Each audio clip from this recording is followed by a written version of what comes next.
Bonsoir à tous. Voilà, on est le 23 janvier et puis une journée de plus s'est écoulée sans ma sœur avec moi. J'arrive toujours pas à m'en rendre compte. Et là, carrément, ça fait 3-4 jours que mon cerveau bloque complètement l'information.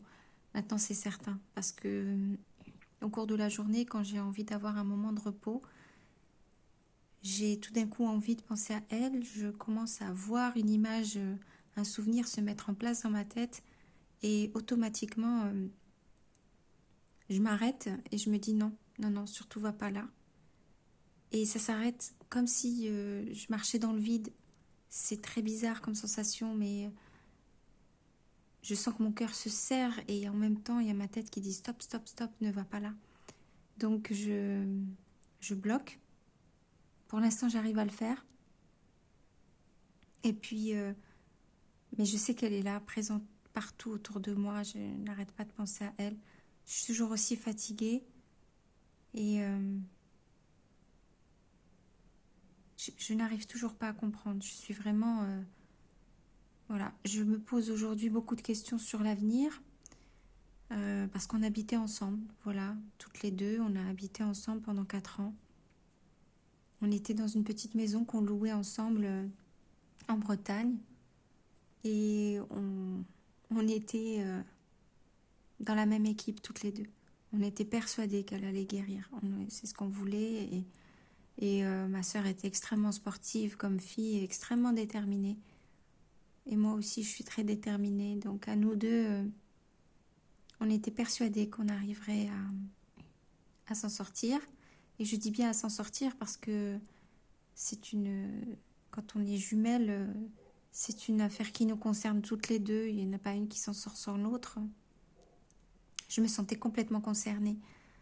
Tout ce qui lui arrivait m'arrivait à moi aussi. Donc c'était quelque chose qu'on vivait à deux complètement comme une seule personne.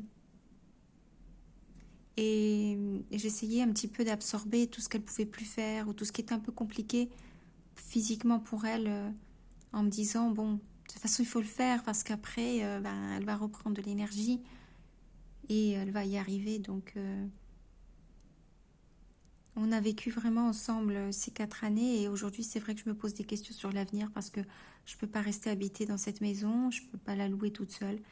Je sais pas où aller, je sais pas vraiment. C'est pas que j'ai pas d'option, mais c'est surtout que je ne sais pas comment faire, tout simplement pour changer de vie. Comment faire pour accepter de vivre une vie où elle est pas là. J'ai rien qui m'attire, absolument rien. J'étais persuadée avant d'avoir plein de bonnes idées. Ah ben je ferai ça, je ferai ci, je ferai ça. Dès que je serai de nouveau libre de vivre ma vie, parce que je pensais qu'elle allait guérir et que donc chacune allait reprendre un peu le cours de sa vie. Et puis finalement, là, tout me semble insurmontable.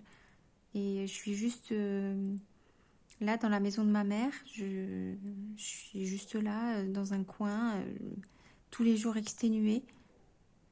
Je sais que ça vient juste d'arriver, mais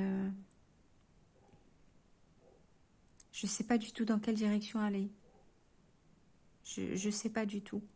J'essaie de me souvenir ce dont on avait parlé toutes les deux, des projets qu'on a pu faire ensemble. Je me dis que je vais peut-être essayer de réaliser ça.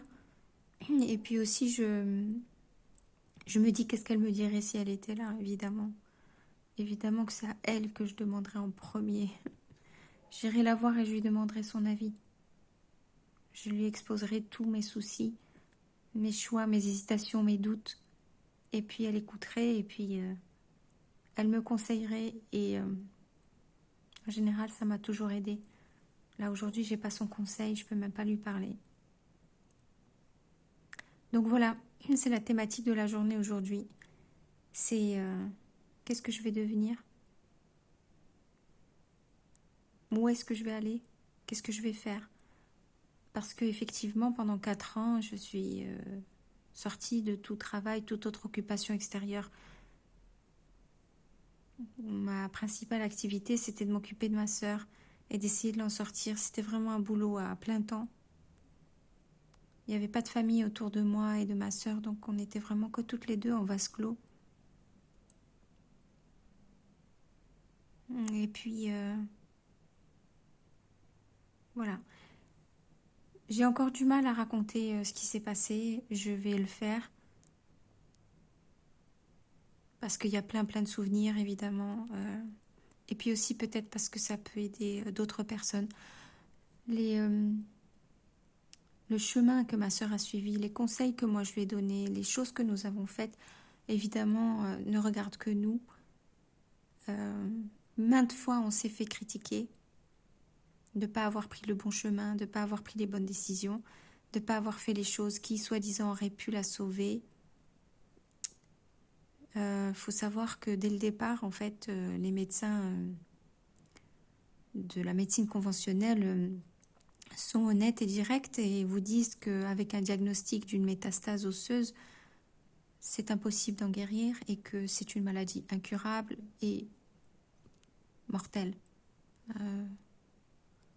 Ils n'ont pas donné d'échéance, ils n'ont pas donné de pronostic vital, mais ils l'ont énormément effrayée sur la solidité de ses os du bassin en disant que si elle ne se faisait pas retirer ses hanches pour les remplacer par une prothèse, immédiatement elle allait se briser et qu'elle allait souffrir terriblement.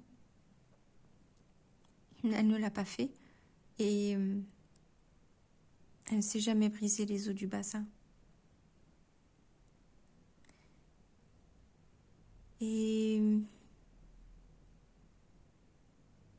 voilà, de reparler de ça, je replonge dans ces 4 ans et surtout la dernière année qui a été la plus difficile. Oui, la plus difficile, parce qu'elle c'est la plus récente, mais c'est vrai que les autres années ont été terriblement dures. Pour les personnes qui me regardent aujourd'hui, qui ont une sœur jumelle et donc même pas quelqu'un de proche d'eux, qui ont cette annonce du cancer, je compatis vraiment parce que il y a quelque chose qui fait peur dans cette situation et ça je le regrette vraiment. Ma sœur et moi nous étions contre cette histoire d'avoir peur simplement parce qu'on vous dit que vous avez une maladie. Pour toutes les personnes qui n'ont pas de métastase, j'ai envie de vous dire, souriez, riez parce que vous êtes déjà sauvés. Peut-être pas. Chacun a son chemin, bien sûr. Hein. Moi, je vous encourage à y arriver. Pour les personnes qui ont des métastases, je vous dirais, nous, on y a cru. Et on a essayé. Et on s'est donné les moyens. Ce qui est certain, c'est qu'on a rallongé sa vie. Avec tout ce qu'on a fait. Avec cette volonté de vivre, avec cette volonté d'y arriver, de croire que c'est possible. Alors, je vous dirais vraiment, vraiment, croyez que c'est possible. Vraiment, croyez-le. Et entourez-vous de tout ce qui est possible, imaginable, pour que ça devienne une réalité et que vous soyez réellement guéri. Il ne faut pas faire les choses à demi, hein. Il ne faut pas faire les choses à moitié. Il faut y aller franchement. Et j'ai envie de vous soutenir, j'ai envie de vous dire, il n'y a rien de mieux, absolument rien de mieux à faire que d'essayer. Vous voyez, c'est ce genre d'attitude mentale qu'on a eu, ma sœur et moi, pendant tout ce temps. Et j'ai du mal à m'en défaire. Aujourd'hui, pourtant, elle est morte, mais j'arrive toujours pas à le croire. Et je reste toujours persuadée au fond de moi que c'est des raisons autour de la maladie qui engagent le pronostic vital. C'est pas forcément la maladie elle-même. La maladie, elle est là, elle s'exprime. Elle a une raison d'être. Mais c'est le reste, en fait, qui fait pencher la balance. Et j'ai le sentiment que ma sœur ne voulait pas mourir. Elle ne voulait pas mourir, d'ailleurs, c'est même une certitude. Et il y a une part d'elle, peut-être, qui voulait s'en aller aussi. On n'a jamais pu vraiment en parler parce que c'était impensable pour elle de quitter la vie. Déjà parce que nous étions deux et que, je ne sais pas si vous, ça vous fait ça aussi, mais il y a un côté solidarité chez les jumelles et chez les jumeaux, je suppose, c'est que on ne peut pas s'en aller et laisser l'autre. C'est trop dégueulasse, quoi. On le sait, donc si l'autre s'en va, c'est vraiment parce qu'il n'y a pas le choix et qu'il y a quelque chose qui n'arrive plus à surmonter. Et moi, j'ai essayé de lui donner toute l'énergie vitale que j'avais. Tout ce que j'ai pu. Et je pense que ça a dû l'aider quand même. Donc, voilà. Il faut, comment dire, il faut aimer, donner, être en accord avec soi-même, essayer, avancer, faire tout ce qu'il faut faire parce que il n'y a rien qui compte après. Il n'y a rien qui compte de plus que ça. Moi, j'ai appris à aimer ma sœur. J'ai appris à me rendre compte à quel point je l'aimais. Je savais que je l'aimais depuis toujours, mais je ne savais pas comment je l'aimais, de quelle façon. Je ne savais pas le lui dire ou le lui montrer. Et j'ai vu aussi l'amour dans ses yeux à un point vous ne pouvez pas imaginer.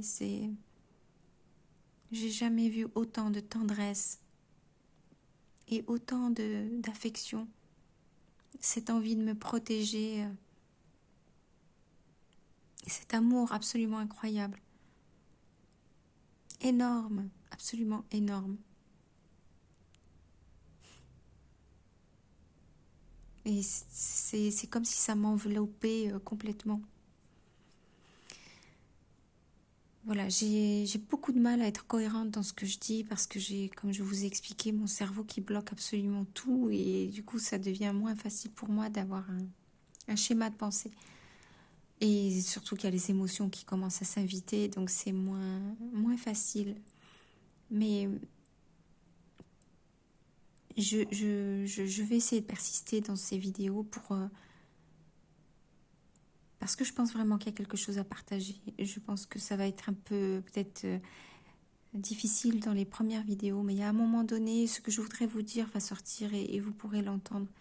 Et je pense qu'il y a quelque chose à transmettre dans cette expérience que nous avons vécue, ma sœur et moi. C'est pas juste une vidéo pour vous raconter à quel point je suis malheureuse et à quel point c'est triste et à quel point nous nous aimions et à quel point c'était une personne formidable et à quel point nous avons vécu et nous avons fait et ainsi de suite. C'est pas une vidéo simplement pour être narcissique, c'est parce qu'il y a des choses à savoir et aussi parce qu'il y a des choses à partager et puis à savoir qu'on n'est pas seul, quoi. Moi, j'ai pas trouvé ces vidéos et j'aurais voulu en avoir. Donc je le fais peut-être pour vous. Comme ça, bah, vous pouvez me laisser des commentaires et puis je les lirai avec beaucoup de plaisir et beaucoup d'amour aussi. À bientôt.